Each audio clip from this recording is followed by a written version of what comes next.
트럼프 대통령은 이란 에너지 인프라에 대한 공습을 10일간 중단한다고 발표하며 이란과의 협상이 매우 잘 진행되고 있다고 밝혔습니다. 동시에 2,500명의 미 해병대가 해당 지역에서 막 도착했으며 추가로 10,000명이 더 파병될 가능성이 있고 최종 타격에 대한 계획도 이미 논의되고 있습니다. 그렇다면 이것이 평화인지 아니면 단지 다음 전투를 위한 준비일까요? 예루살렘 미닛이 지금 시작됩니다. 예루살렘 미닛에 다시 오신 걸 환영합니다. 저는 알렉스 트레이먼이고 데니 시먼과 함께 있습니다. 이번 주 조시 헤이스는 취재 중입니다. 데니, 예루살렘에 있는 JNS 미디어 허브에서 뵙게 되어 반갑습니다. 이번 주에는 다룰 내용이 정말 많네요. 먼저 트럼프 대통령에 대한 질문입니다. 왜 그리고 지금 그가 외교에 나서고 있는지, 이란 이슬람 공화국과의 협상을 시도하고 있는지에 대한 의문이 있습니다. 그는 호르무즈 해협을 여는 기한을 10일 더 연장했습니다. 이제 마감일은 4월 6일 월요일 오후 8시까지입니다. 동구 표준시 기준으로 트럼프는 트루스 소셜에 이렇게 썼습니다. 이란 정부의 요청에 따라 이 성명이 에너지 시설 파괴를 10일 연기한다는 점을 알리는 역할을 하길 바랍니다. 이제 제 생각의 질문은 이겁니다. 아시다시피 당신은 이슬람 공화국을 상대로 대규모 군사작전에 관여하고 있습니다. 1년 전쯤에 협상을 했지만 실패했고 그 결과 12일 전쟁이 벌어졌죠. 여러분은 재협상했지만 결렬돼 공격이 시작됐습니다. 그런데 왜 전쟁 중에 우리가 협상한다고 보시나요? 또 우리는 누구와 협상하는 건가요? 글쎄요, 우선 그가 할 수 있기 때문입니다. 미국 대통령은 언론에 있는 많은 사람들과 달리 미국이 이란을 압도했고 이스라엘과 함께했다는 것을 알고 있습니다. 그래서 그는 지금 원하는 대로 할 수 있고 이번 전투에서 구체적인 전략적 목표도 있습니다. 그중 하나가 호르무즈 해협입니다. 만약 그가 그들과 어떤 식으로든 합의에 도달할 방법을 찾을 수 있다면 그들이 정말로 갈 곳이 없다는 것을 이해하고 있다는 뜻입니다. 그들의 군대는 파괴되고 하나씩 해체되었습니다. 미국이 해군을 무력화했고 이스라엘이 공군을 무력화했습니다. 그들이 보유한 군대는 압박을 받고 있습니다. 그래서 그는 그들이 정말로 어떻게 할 방법이 없다는 것을 알고 있고 또 지도부도 제거되고 있습니다. 그래서 말씀하신 대로 거기서는 실제로 누가 책임지고 있는 걸까요? 그래서 그는 그들이 갑자기 깨달음을 얻고 아마도 협상을 통해 이 문제에 대한 해답을 찾고 모든 측이 만족할 수 있는 방식으로 이 일을 끝내는 것이 더 낫다는 것을 이해할 수 있다고 알고 있습니다. 그 다음에는 어떻게 될까요? 그들은 지금 너무 약해져 있어서 그 정권이 남아있는 것에 대해 그는 걱정하지 않습니다. 어느 시점이 되면 상황이 너무 힘들어져서 내부에서부터 무너지기 시작할 것입니다. 그래서 그는 지금 모든 카드를 쥐고 있으며 미국인들도 설득할 수 있다고 믿어 이렇게 행동하고 있습니다. 그는 이것이 긍정적으로 마무리되기를 바라고 있습니다. 그리고 만약 그렇게 되지 않는다면 그건 그 때문이 아니라 그들 때문입니다. 몇 가지 일이 벌어지고 있다고 생각합니다. 첫째, 이란에서 누가 책임자인지 알고 싶죠? 최고 지도자를 제거했습니다. 당신은 그의 주요 고문, 부관, 군 수장들을 많이 제거했습니다. 트럼프는 실제로 누가 이 일을 주도하는지 알고 싶어 한다고 생각합니다. 그래서 협상을 시도하는 것은 이란 내부에 남아있는 제한된 카드를 실제로 쥐고 있는 사람이 누구인지 드러나게 합니다.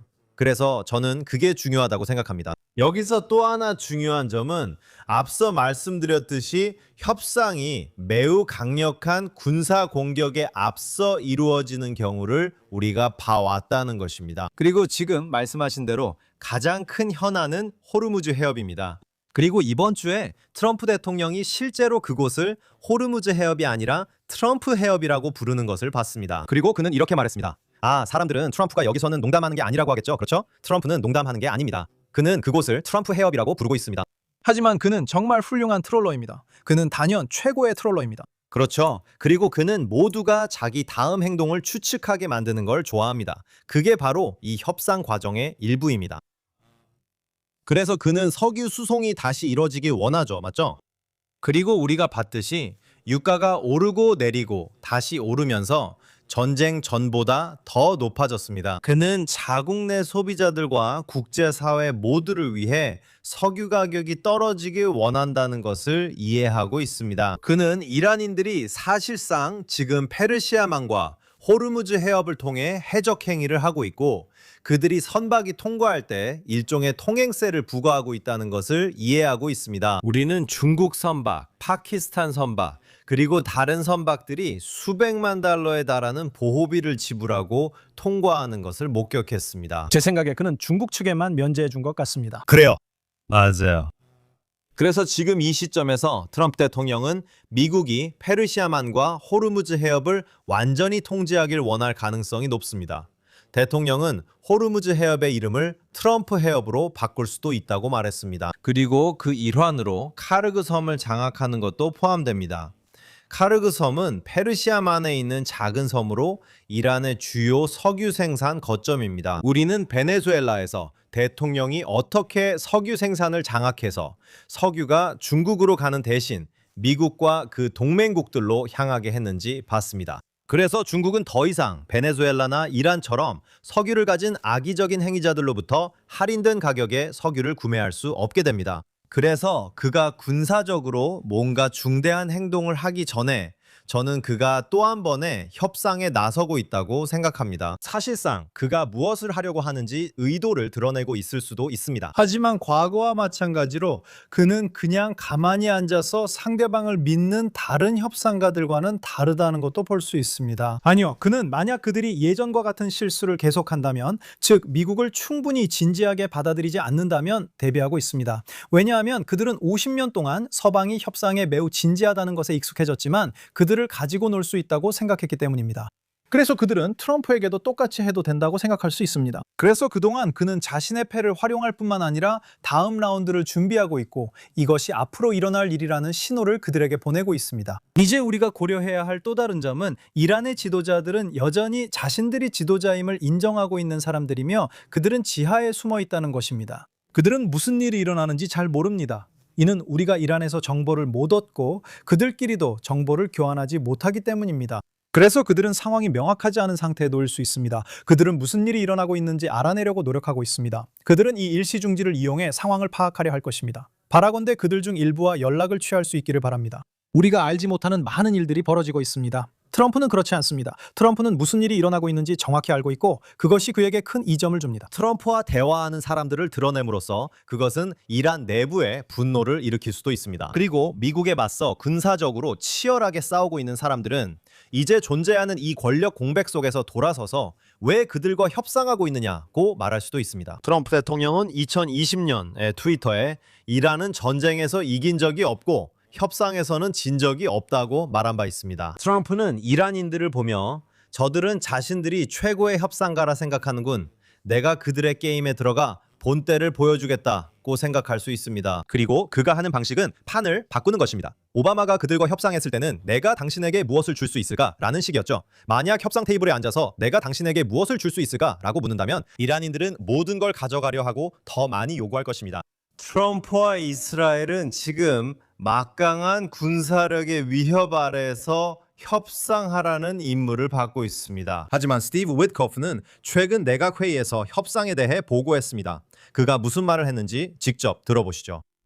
오늘 저는 여러분의 외교 정책팀과 함께 평화협정의 틀을 이루는 15개 항목의 행동 계획을 제시했다는 것을 보고 드릴 수 있습니다. 이 계획은 중재자 역할을 하는 파키스탄 정부를 통해 전달되었습니다. 우리는 상황이 어떻게 전개되는지 지켜볼 것입니다. 그리고 만약 우리가 이란에게 이것이 전환점이며 더 이상의 죽음과 파괴 외에는 그들에게 좋은 대안이 없다는 것을 설득할 수 있다면 그럴 가능성이 높다는 강한 신호가 있습니다. 그리고 만약 그 합의가 이루어진다면 그것은 이란뿐만 아니라 전체 지역과 전 세계에 큰 도움이 될 것입니다. 이 15개 항목의 계획을 볼 때 제게는 이것이 트럼프 대통령이 하마스와 협상된 합의를 이끌어내기 위해 제시했던 20개 항목의 계획과 유사하다는 생각이 듭니다. 하지만 그 20개 항목 중에서 중요한 점은 이스라엘이 생존자와 사망자를 포함한 모든 인질을 되찾게 된다는 핵심적인 내용이었습니다. 하마스는 마지막에 무장을 해제해야 한다는 조건이 있었습니다. 그리고 이스라엘, 즉 IDF가 적어도 당분간 가자 지구의 최대 53%를 통제하게 됩니다. 그래서 이스라엘 입장에서는 그게 서명할 의향이 있었던 합의였습니다. 15가지 조건, 정확히 무엇인지는 알 수 없습니다. 캐롤린 레빗, 트럼프 대변인은 이번 주에 보도되고 있는 내용 중 일부는 사실일 수 있지만 이 합의에 대해 보도되는 다른 부분들은 현실을 반영하지 않는다고 말했습니다. 이란은 이를 전면적으로 거부했습니다. 그들은 받아들일 수 없다고 했고 자신들이 원하는 5가지 요구 조건을 내세웠습니다. 그래서 그들이 여기서 말한 첫 번째 조건은 미국과 이스라엘이 이란인들에 대한 모든 공격과 모든 공격 행위를 중단해야 한다는 것이었습니다. 하지만 더 중요한 것은 그들은 자신들에게 가해진 일에 대해 보상을 받아야 한다고 말하고 있으며 금전적 보상과 파괴된 모든 것을 재건하는 데 도움을 받아야 한다고 주장하고 있습니다. 그리고 또 하나의 핵심 포인트는 더 이상 과거로 돌아갈 수 없다는 점입니다. 그들이 무엇을 하든 미국 그리고 특히 이스라엘은 더 이상 그들이 합의를 위반하더라도 공격할 수 없습니다. 그래서 그들은 이스라엘과 미국의 손을 모두 묶으려고 하고 있습니다. 그들은 자신들이 모든 카드를 쥐고 있다고 생각합니다. 그들이 그곳에서 무슨 일이 일어나는지 잘 모르는 건 스스로 단절되어 있기 때문일 수 있습니다. 그들은 5가지 조건을 내세웠고 트럼프는 느긋하게 우리는 그걸 받아들이지 않는다고 했습니다. 그리고 그는 그들에게 어쩌면 이해할 수 있는 기회를 주고 있습니다. 그들에게 무슨 일이 있었는지. 하지만 그건 바뀌지 않을 겁니다. 이번 주에도 하마스가 당신이 말한 20가지 조건을 들었기 때문입니다. 하마스는 아니요, 이런 일은 일어나지 않을 것입니다 라고 했습니다. 그들은 무장 해제나 해체를 하지 않을 것입니다. 서방은 그 의미를 이해하지 못하며 그들은 계속 그 자리에 있을 것입니다. 이란도 마찬가지입니다. 우리는 서방 세계의 관점과 우리가 생각하는 협상 방식으로 협상하고 있습니다. 하지만 그들은 완전히 다른 방식으로 하고 있습니다. 저는 동양이나 아랍 세계에서도 그렇게 말하지 못합니다. 그들은 매우 종교적인 이슬람 관점에서 접근하고 있으며 그들이 보기에는 모든 주도권을 자신들이 쥐고 있다고 생각합니다. 그들이 지금 압박을 받고 있다는 사실은 바로 위대한 이맘이 그들에게 약속했던 것입니다. 그리고 이것은 그가 돌아올 시점에 임박해 있다는 뜻입니다. 그래서 그들은 실제로 자신들에게 무슨 일이 일어났든 상관없이 이 상황을 매우 긍정적으로 바라보고 있으며 자신들이 승리할 것이라고 믿고 있습니다. 그래서 그들이 미국에 이런 요구를 할 수 있는 배짱이 있는 것입니다. 그리고 그들은 협상에 들어가면서 미국에 뭔가를 주려고도 하고 있습니다. 그리고 트럼프는 이란인들이 협상 초반에 선물을 줬다고 밝혔습니다. 그것 때문에 대통령은 호르무즈 해협을 통과하는 열척의 선박을 허용하면서 협상 마감 시한을 10일 연장하게 됐습니다. 크립을 보시죠. 우리가 진짜이고 확고하며 그 자리에 있다는 사실을 보여주라고 했습니다. 8척의 대형 유조선을 보내드리겠습니다. 아마 그 배들은 파키스탄 국기를 달았던 것 같습니다. 그래서 저는 우리가 올바른 사람들과 거래하고 있다고 생각한다고 말했습니다. 그리고 실제로 그들은 자신들이 한 말에 대해 사과했고 2척의 배를 더 보내겠다고 했습니다. 결국 10척의 배가 됐습니다. 제가 당신의 협상을 망치지 않았길 바랍니다. 여기서 이란의 현실 정치적 전략이 무엇인지 정말로 살펴본다면 그들은 이스라엘이 영원히 전쟁을 계속할 수 없다는 것을 알고 있습니다. 그들은 미국이 원한다면 얼마든지 전쟁을 계속할 수 있지만 트럼프 대통령에게 이 전쟁에서 빠져나오라는 엄청난 국내 압력이 있을 것이라는 사실도 알고 있습니다. 이번 주에 미국 행정부의 고위 관계자와 이야기를 나눴는데 그는 이 상황이 앞으로 몇 주 더 계속될 것으로 예상한다고 말했습니다. 그는 애초부터 이번 일이 이번 주에 시작되는 6월절까지도 끝나지 않을 것이라고 봤고 지금까지는 예상대로 진행되고 있지만 영원히 계속될 수 없다는 점을 이란인들도 알고 있다고 했습니다. 그래서 그들은 일종의 협상 기간을 늘리려고 시도해온 것입니다. 그래서 그들은 이스라엘과 다른 나라들에 대한 탄도미사일 발사를 늦춘 것입니다. 본질적으로 그들이 원하는 것은 미국인들이 물러나기를 기다리는 것입니다. 그들은 미국과 이스라엘이 계속해서 전쟁을 치르다가 지치기를 바라고 있습니다. 그리고 그들에게 승리란 살아남는 것입니다. 만약 그들이 그 다음 날에도 여전히 그곳에 있고 이슬람 공화국이 온전하다고 말할 수 있다면 얼마나 약화되었는지는 중요하지 않습니다. 그들에게는 그것이 승리입니다.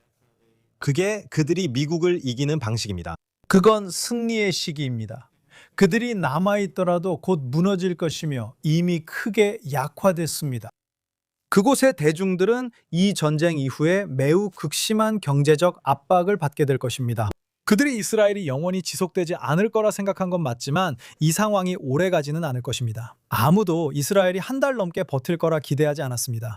우리는 지금 이 일을 2년 반 동안 해오고 있습니다.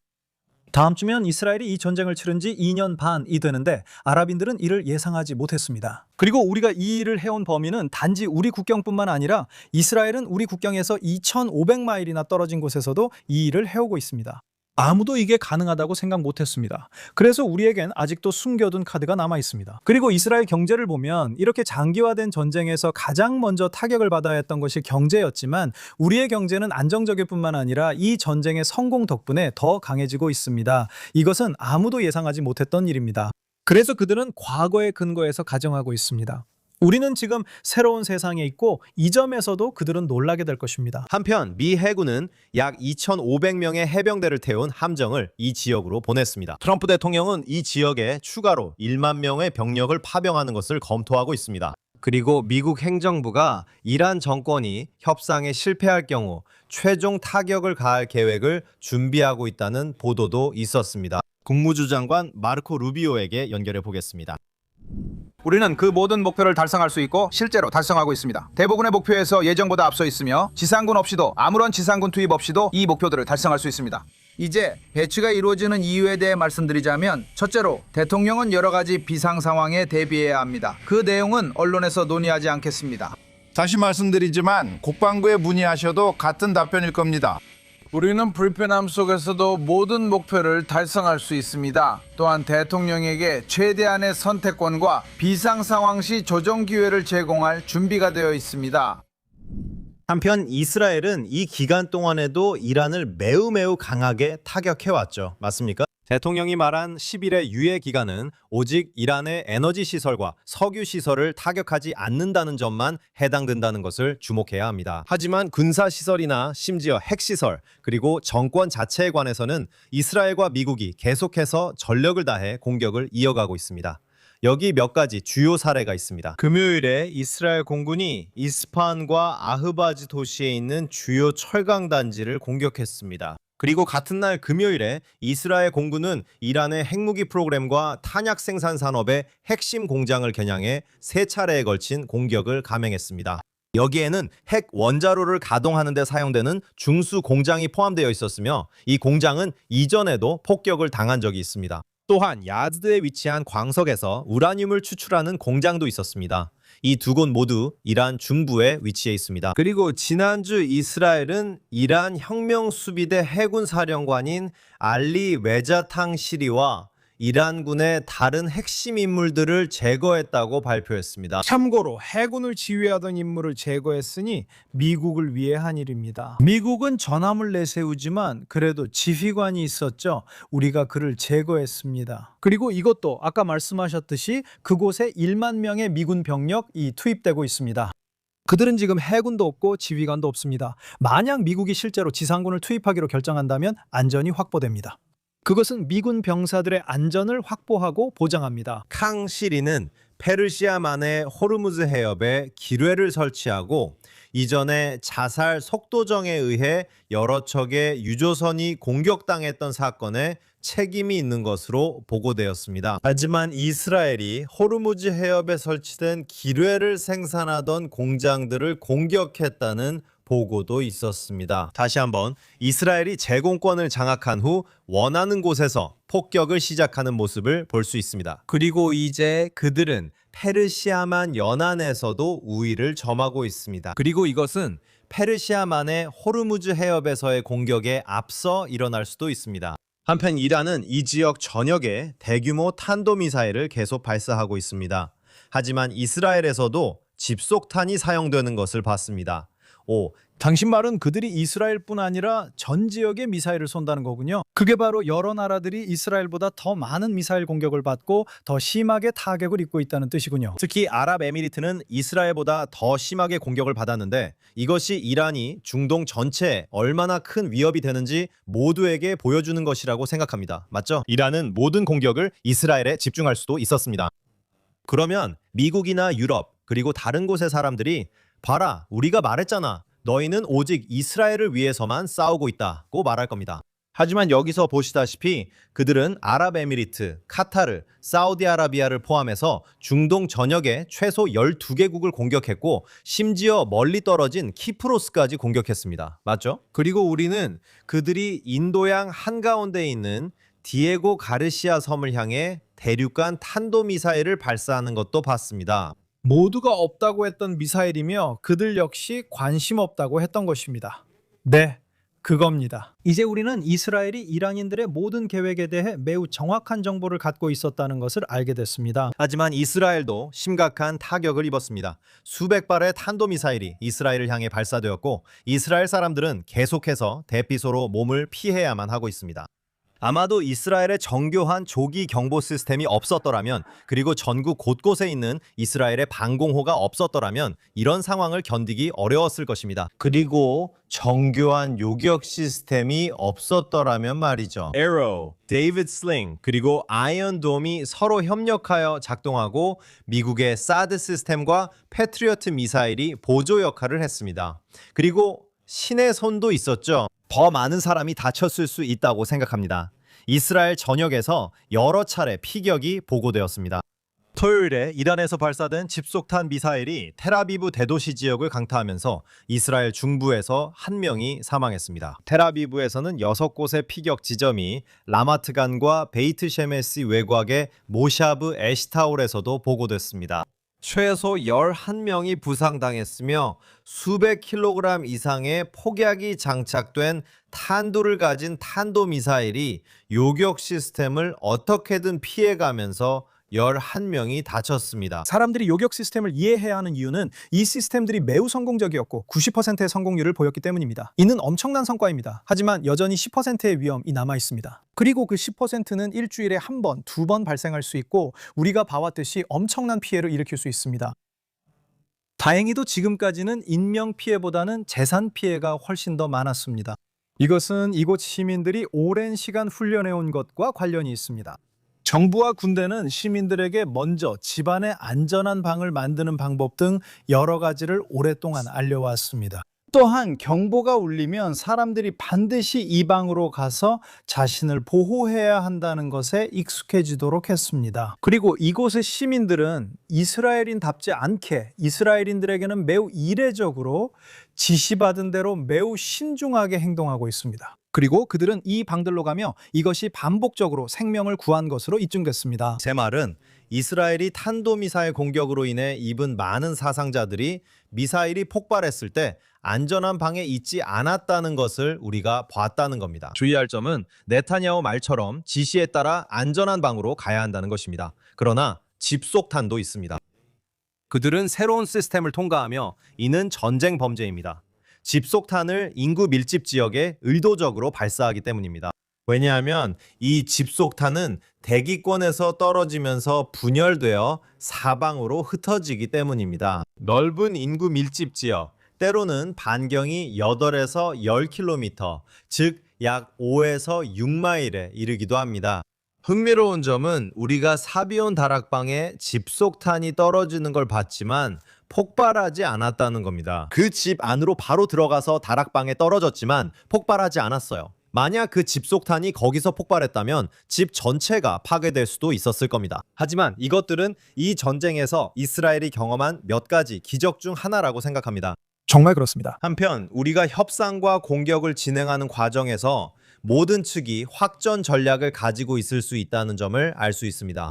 한편 이번 주말에는 예멘에서 온 우리의 절친 후티들이 전쟁에 참전하기로 결정했습니다. 이번 주말, 실제로 이번 주에 그들은 이스라엘을 향해 미사일 2발과 드론 1대를 발사했고 앞으로도 계속 공격하겠다고 다짐했습니다. 우리는 왜 후티들이 이번 전쟁에 참여하지 않고 있었는지 궁금해했었습니다. 분명히 이것은 긴장 고조 전략의 일환으로 보입니다. 그리고 그들이 탄도미사일을 발사하는 것 역시 제 생각에는 무엇보다도 그저 골칫거리 정도로 여겨지는 것 같습니다. 미사일들은 요격돼 이스라엘에 도달하지 못했습니다. 맞아요. 왜냐하면 그 미사일들은 아주 먼 거리에서 발사되기 때문이죠. 그들은 여러 곳을 타격할 수 있습니다. 보통 그런 곳을 목표로 삼고 있습니다. 하지만 추가적인 우려가 있습니다.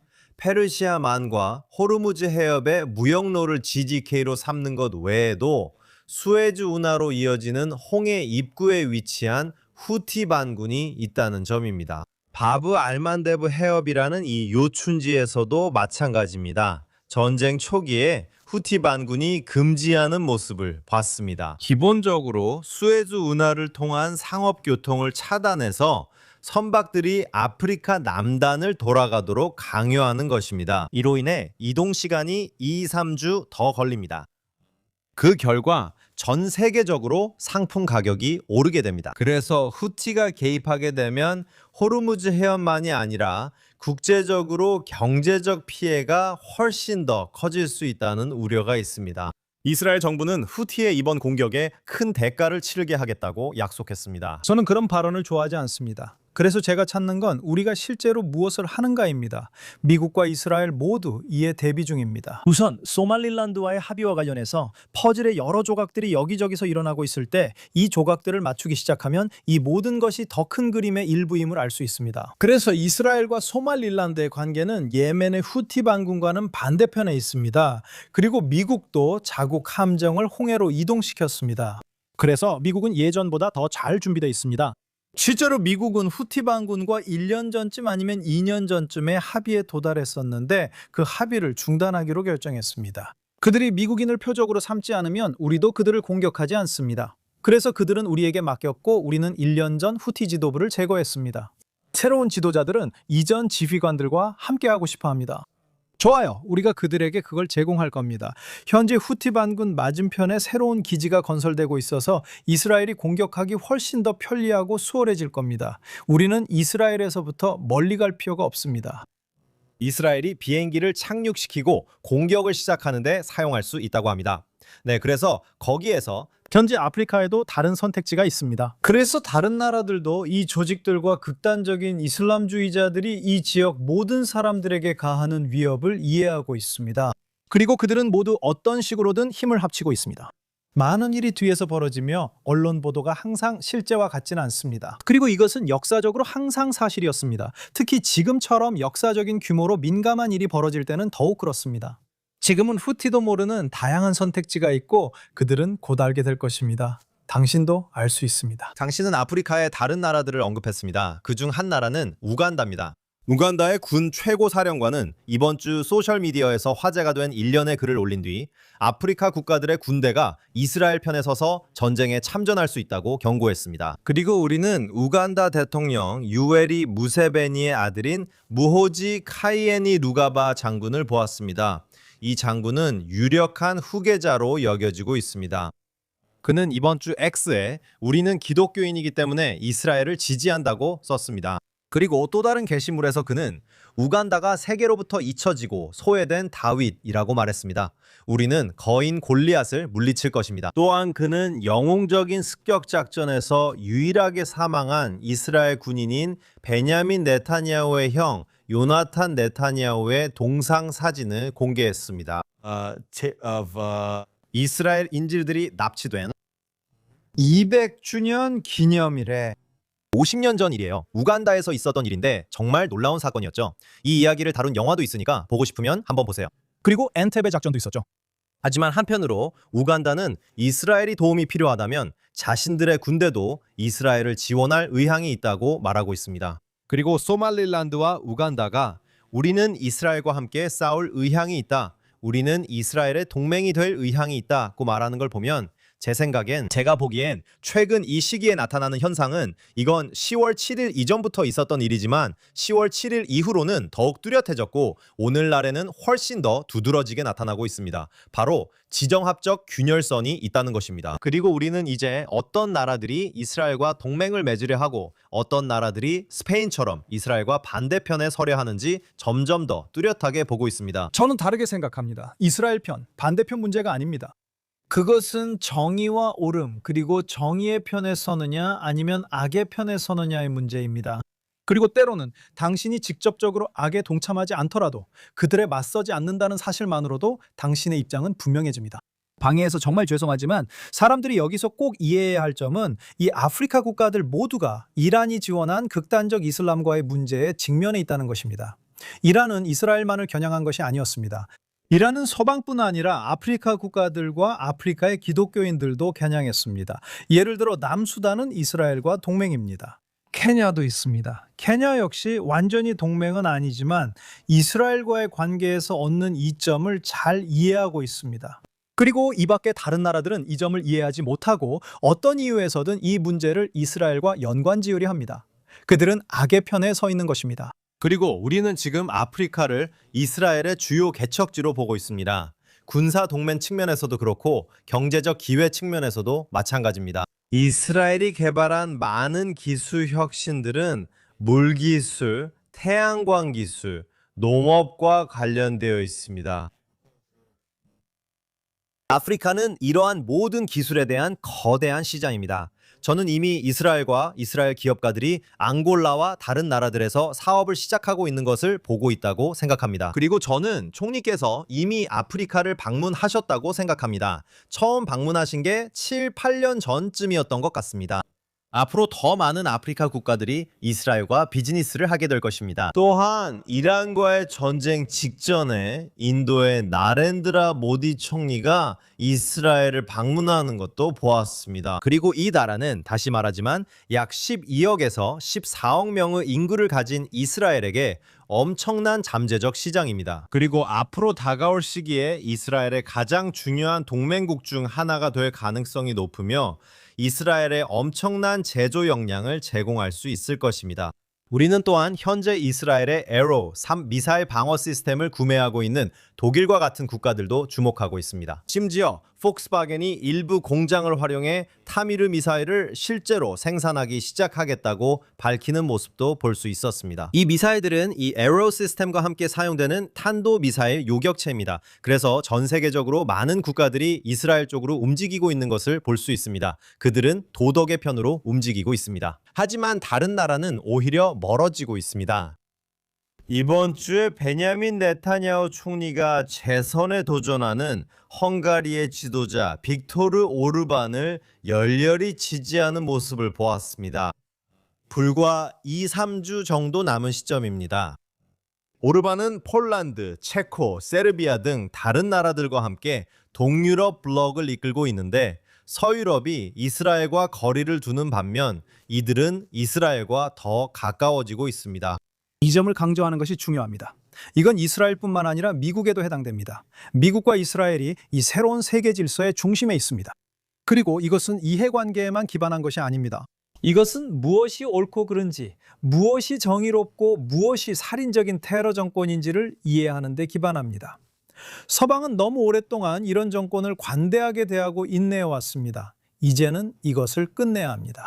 그리고 그것이 바로 미국이 이란과의 이번 전쟁에서 이렇게 나서서 한 일입니다. 그리고 많은 현명한 국가들이 과거에 용인되던 것이 더 이상 용납될 수 없다는 것을 이해하고 있습니다. 그리고 저는 그들이 기꺼이 그렇게 할 것이라고 생각합니다. 왜냐하면 그들은 이 모든 나라들이 겪고 있는 어려움을 이해하고 있기 때문입니다. 불행하게도 이미 극단적인 이슬람이 자국 내에 퍼져 있는 나라들은 큰 문제입니다. 그리고 소련이 붕괴된 이후 모두가 역사의 종말에 도달했다고 말했지만 역사는 결코 끝나지 않습니다. 새로운 방식으로 계속됩니다. 그래서 우리는 이 위협을 제거할 수도 있습니다.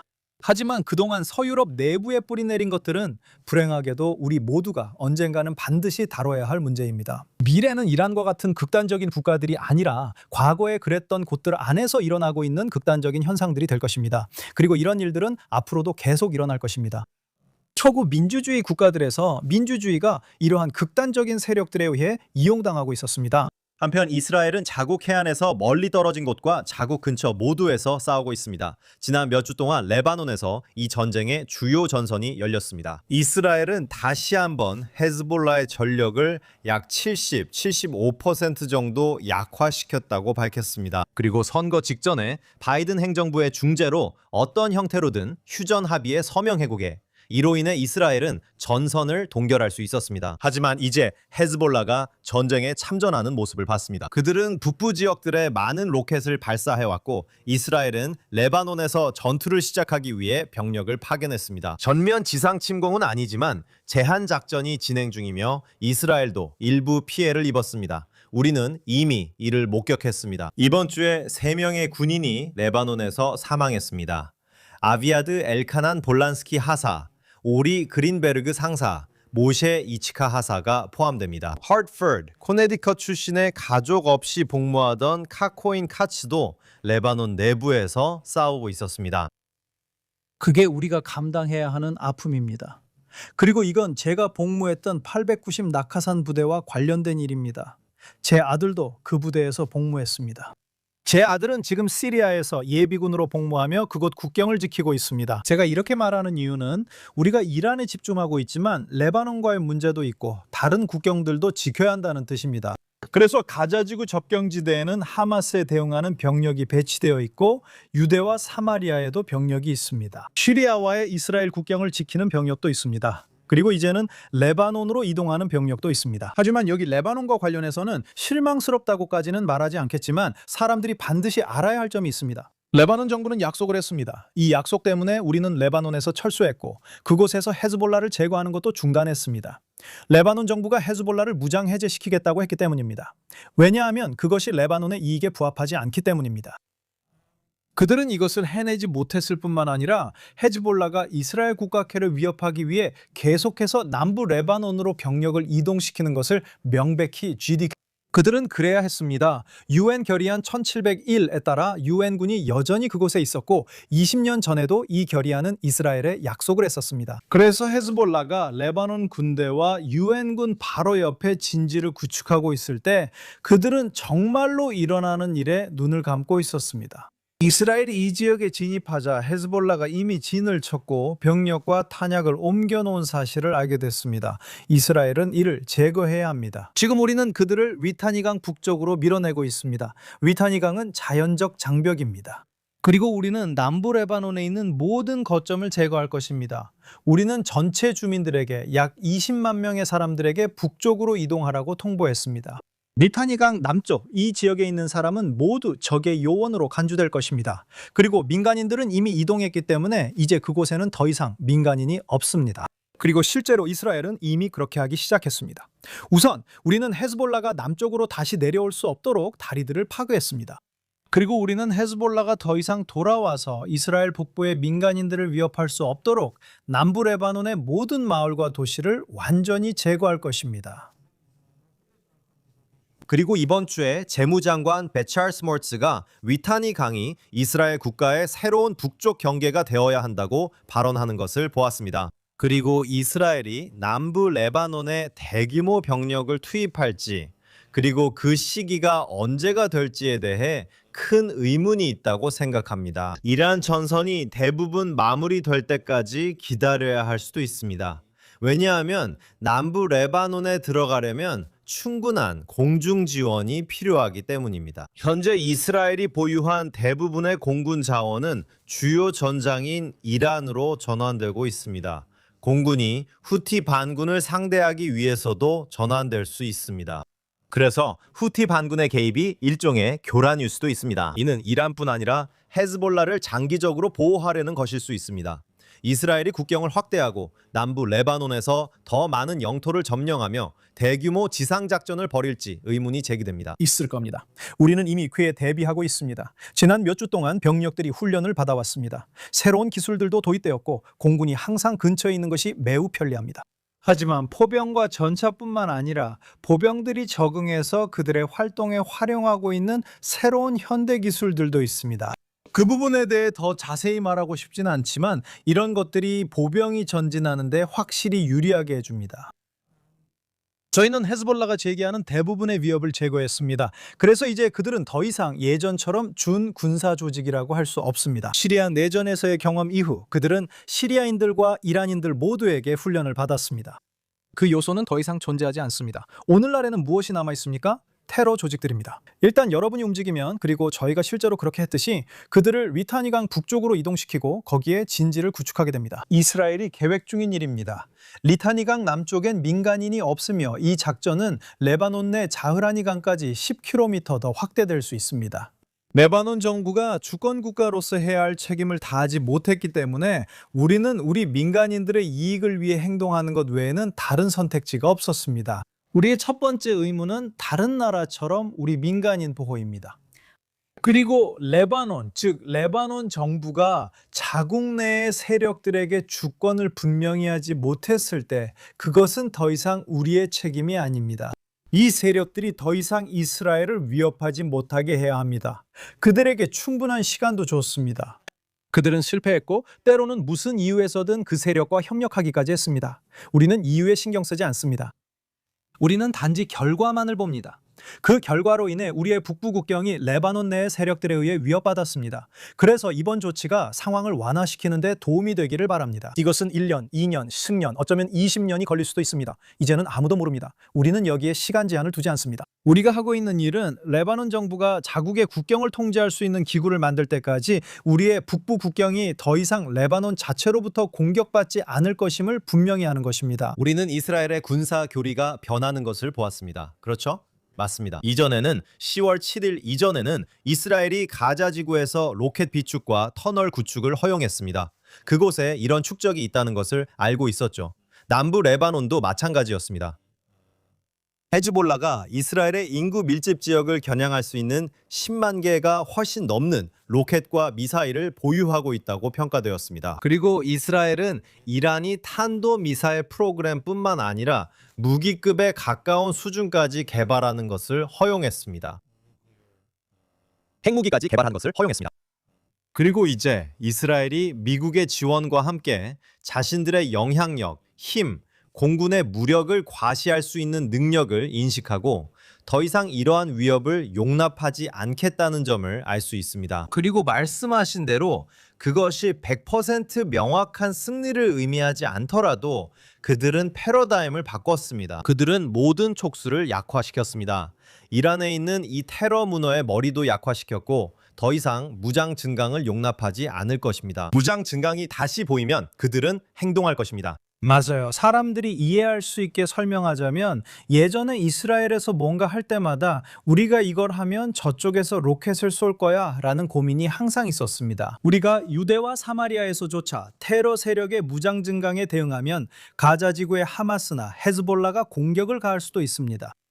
헤즈볼라는 전쟁 몇 달 전에 레바논과의 국경을 따라 이스라엘 영토 안에 천막을 세웠습니다. 이스라엘은 헤즈볼라가 천막에 사람들을 드나들게 해도 철거하지 않았습니다. 사태 악화를 우려해 그들을 내보내지 않은 것입니다. 그리고 이때가 나프탈리 베네트와 야이르 라피드가 약 1년 반 동안 의회에서 밀어붙여 네타냐후 총리의 임기를 중단시키고 자신들이 총리 자리에 올랐던 시기입니다. 하지만 약한 리더십과 강한 리더십의 차이도 볼 수 있습니다. 정말 그렇죠?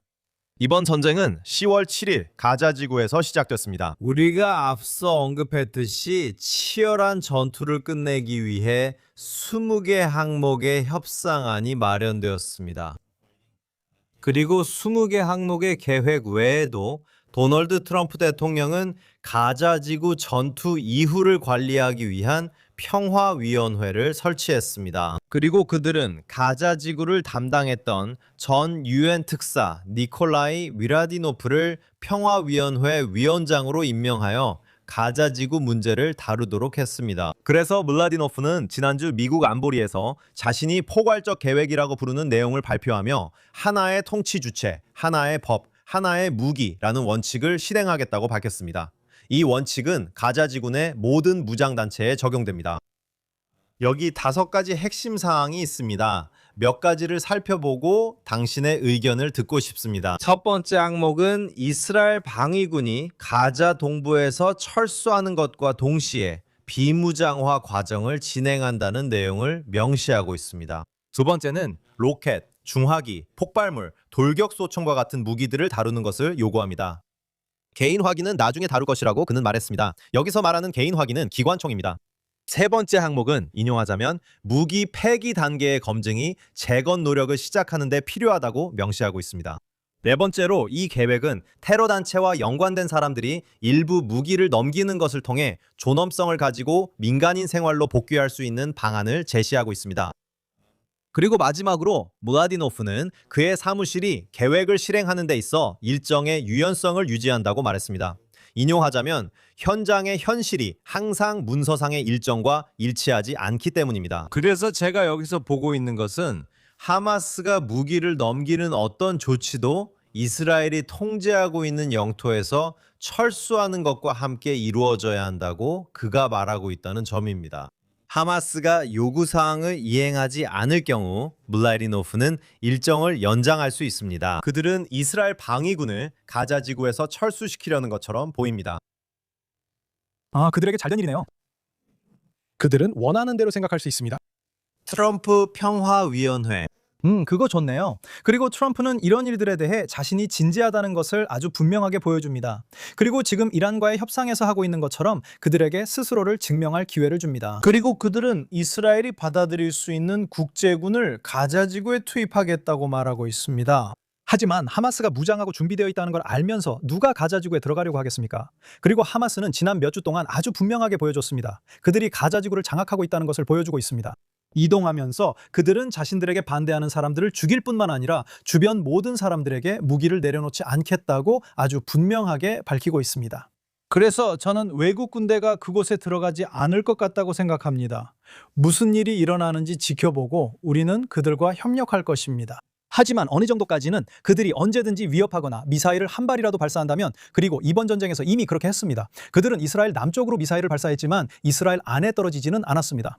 하지만 그들이 과거에 했던 일을 다시 시도하면 결과는 달라질 것입니다. 그것은 그 일의 완성이 될 것이고, 이는 이스라엘이 전 군사력을 가자 지구에 집중할 수 있게 된다는 뜻입니다. 그곳을 장악한 뒤 철수하고 그 이후에는 국제사회가 원하는 대로 그곳을 맡겨두는 것입니다. 왜냐하면 그들은 해군 기지든 아니면 석유가 들어오는데 도움이 될 어떤 종류의 항구든 그곳에 기지를 건설할 계획이기 때문입니다.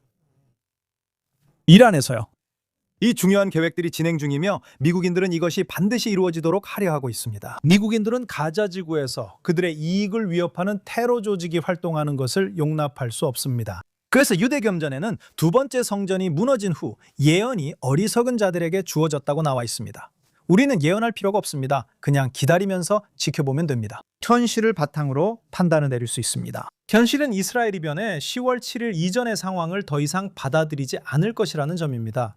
이제 우리는 그것이 이스라엘인의 생명과 피를 대가로 할 수 있음을 알기에 더는 용납하지 않을 것입니다. 한편 미사일 경보 사이로 몸을 피하면서 이스라엘 사람들은 이번 주에 다가오는 유월절을 준비하고 있습니다.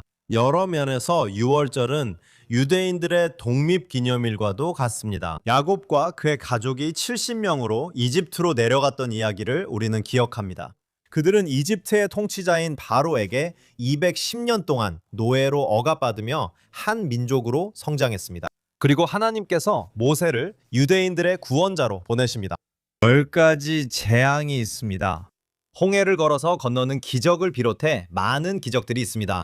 그리고 이스라엘이 홍해를 건널 때 유대인 역사상 처음으로 독립적인 유대 국가로서 태어난 것이나 다름없었습니다. 그리고 여러 면에서 그곳에서 일어난 일은 유대 민족의 첫 번째 구원이라고 불립니다. 그리고 네타냐후 총리가 이번 전쟁을 구원의 전쟁이라고 부른 점도 중요하게 언급할 필요가 있습니다.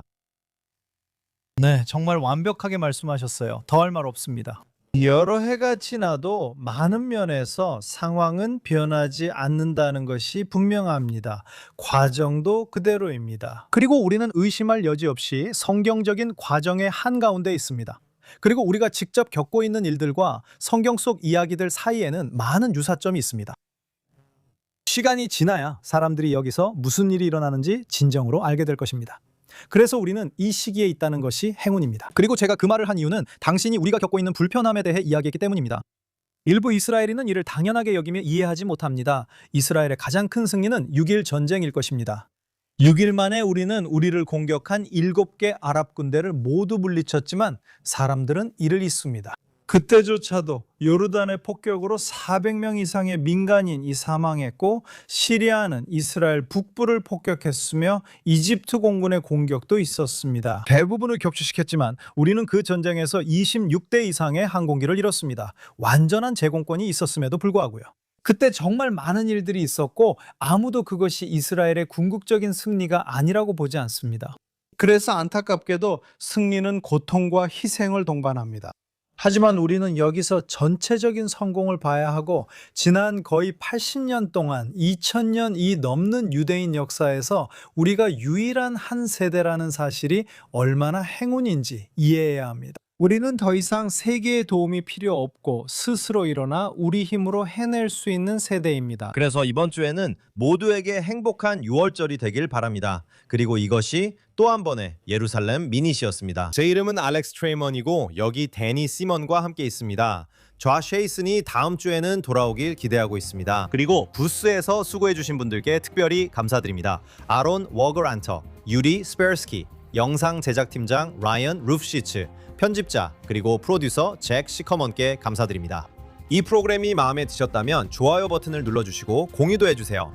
아직 이 채널을 구독하지 않으셨다면 구독도 부탁드립니다. 이렇게 하면 이 영상이 알고리즘을 통해 더 많은 사람에게 전달됩니다. 저희가 하는 일을 정말 좋아하신다면 슈퍼 땡스 버튼을 눌러 후원해 주시거나 jns.org에 방문하셔서 기부 버튼을 클릭하고 월간 구독자가 되어 모든 뉴스를 JNS에서 받아보세요. 다음 주 같은 시간 같은 장소에서 주일송 한민으로 다시 뵙겠습니다. 감사합니다.